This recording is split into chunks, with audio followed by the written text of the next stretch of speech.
Здравствуйте, дорогие друзья! Я рада вас приветствовать на моем канале. Сегодня в данном видео я украшаю вот такой торт на юбилей мужчине, торт в красках осени, торт-открытка его также можно назвать. Торт я буду украшать белково-заварным кремом, итальянской меренгой. В данном видео я покажу, как сделать вот такую богатую осеннюю композицию самыми простыми и доступными кондитерскими насадками. И самое главное, что я хочу донести в этом видео, это то, как украсить вот такой большой торт без такого идеального финишного выравнивания, потому что выравнивание белково-заварным кремом очень многим не удается сделать. Как это сделать простыми совершенно методами, я все покажу в данном видео. Сначала сделаю цветы. Делаю сейчас хризантемы. Полосочку из красного крема я отсадила у внешнего выхода у насадки, и внутри я заполнила таким бежево-красноватым цветом, то есть он у меня немножко бежевый, смешан с коралловым цвет. Насадка у меня здесь номер 80, обычные хризантемы, то есть делаю небольшие, обычные совершенно хризантемы. Расцветка здесь вот такая мне понадобилась, чтобы все это было в таких приглушенных достаточно тонах, потому что уже взрослому мужчине я этот торт делала, и мне нужно было это выдержать в более или менее такой ровной, спокойной осенней гамме.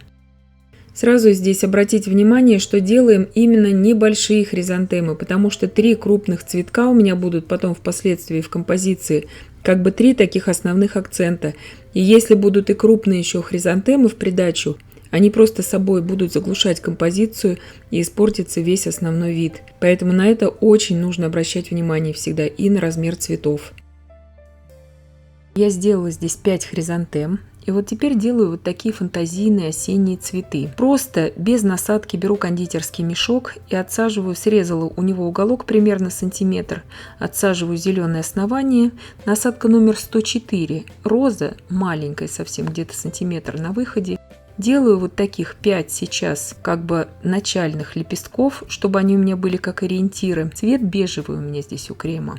И делаю на каждом лепестке вот таких 3 лепестка. Может показаться, что немножко такими гармошками я это делаю, как бы немножко трясущейся рукой, чтобы у меня было по 3 лепестка на каждом основании. То есть 2 по бокам маленьких и 1 в центре побольше. Получится это у всех абсолютно. Главное здесь знать принцип, чтобы внизу обязательно была основа и широкая достаточно основа. И сверху уже делаю по лепестку как основание, как ориентир, 5 лепестков. И потом уже иду вот такие вот по 3 лепесточка на каждом основании делаю. Для изготовления всех цветов и украшений вообще всего этого торта я использую всегда для белково-заварного крема гелевые водорастворимые красители. Цвет у меня здесь бежевый, буквально каплю коричневого красителя я добавила в крем и получился бежевый цвет. Теперь я буду использовать насадку 234 травка, обычная маленькая травка, вот такая насадка. Цвет у меня здесь фисташково-зеленый, я смешала с желтым у крема. И делаю вот такие вот как бы тычинки, то есть серединка у цветка у меня такая объемная, и она горкой выпирает вверх. То есть я так и хотела сделать, в принципе, здесь. Это что-то такое, может быть, уже полуподсохшее, вот какие-то цветы такие фантазийные. Именно чтобы это напоминало нам что-то осеннее. Потому что, допустим, как сделать подсолнухи из белково-заварного крема, есть отдельное видео на моем канале. Я вам ссылочку, конечно же, оставлю в описании к данному видео. Другие осенние тортики. А вот таких цветочков еще у меня не было. И для мужских тортов это очень, я считаю, такой вариант подходящий, потому что мужские торты – это вообще отдельная тема. Далеко не каждый цветок к ним подходит. И поэтому я решила вот ограничиться здесь вот 3 такими цветочками для этой композиции. И они внесли с собой такой осенний колорит. 3 цветка, мне здесь таких будет абсолютно достаточно.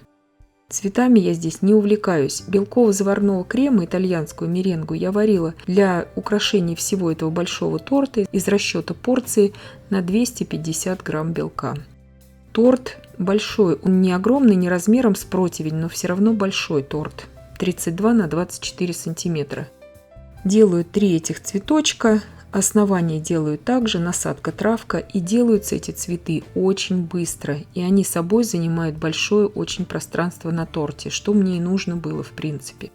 Вообще вот эта композиция, которую я сейчас вам показываю, она очень выигрышная. Ее можно использовать для каждого сезона, и для женских тортов, и для мужских тортов. Если вы просто будете расцветку менять, допустим, розовыми эти цветочки делать, в зимних тортах где-то шишки, может быть, добавить, а сама композиция также будет располагаться. И самое главное, что делаются эти все цветы самыми простыми и доступными кондитерскими насадками. Теперь делаю самые простые розы. Здесь у меня цвет бордовый я смешала с коралловым, и у меня получился вот такой цвет у крема, у красителя. Я делаю очень такие примитивные, как бы может показаться на первый взгляд, розы. Делаю я это намеренно, потому что торт для взрослого мужчины, чтобы они не были какими-то фигурными особо, а делаю именно вот такие вот незамысловатые, тоже как бы они немножко такие уже полузакрытые, эти розы. Именно все такое осеннее. И делаю я тоже несколько таких розочек. Повторяться не буду, потому что делаются они элементарно просто. Насадка у меня просто здесь изогнутая роза, примерно 2 см на выходе.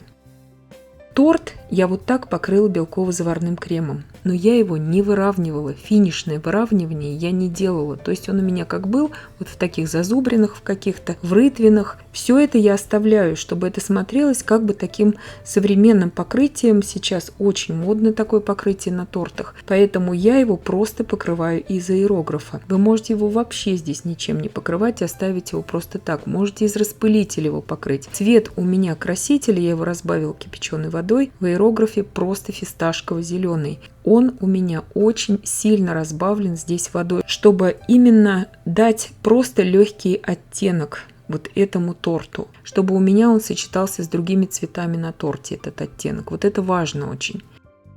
Торт я просто выравниваю всегда обычной большой стальной линейкой, то есть просто я его выровняла под прямоугольник, но финишное выравнивание, самое сложное, я не делала здесь.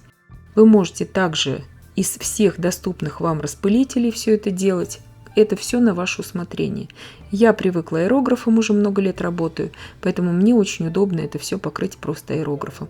Сейчас лишнюю влагу, которая осталась от аэрографа, удаляю с подложки одноразовой бумажной салфеткой. Очень хорошо она впитывает всегда кухонное полотенце одноразовое бумажное. И все прекрасно уже можно дальше работать.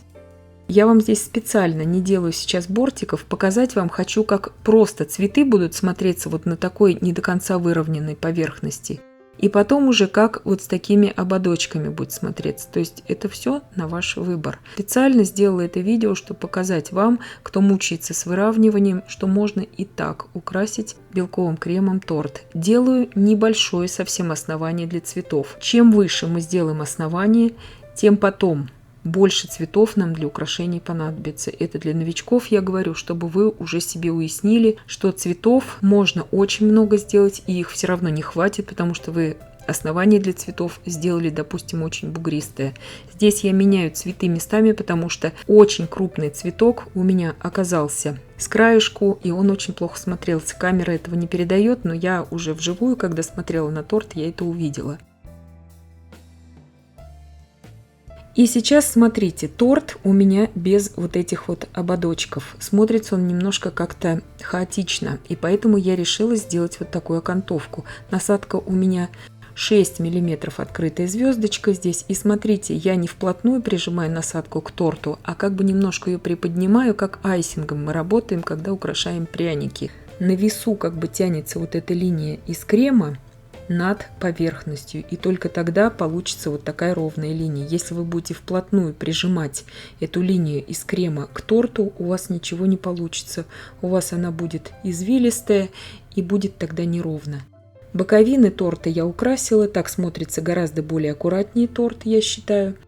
И низ я украшаю просто вот такими завитками, элементарнейшими, чтобы не забить вот именно вот этими линиями саму красоту вот этой вот цветочной композиции, потому что она уже у нас и так очень объемная, я считаю, для мужского торта. Из насадки номер 135 гортензия я делаю вот такие незамысловатые цветочки.